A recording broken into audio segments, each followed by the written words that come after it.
E torniamo invece oggi ad occuparci dell'ex Galvanica PM di Tezze sul Brenta. Spuntano infatti su YouTube alcuni filmati girati all'interno della fabbrica quando ancora era operativa il servizio.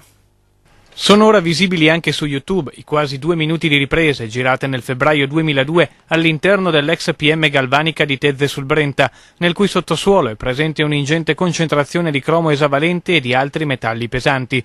Lo stesso filmato è stato depositato dall'accusa nell'ambito del processo che riguarda le cosiddette morti sospette all'interno dell'azienda.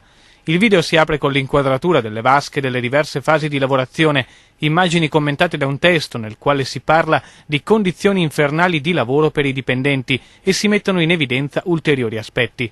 Il testo del video parla poi di vapori densissimi e dei comandi per le vasche situati proprio sopra le vasche stesse, con gli operai, si legge ancora, costretti a respirare i fumi delle lavorazioni.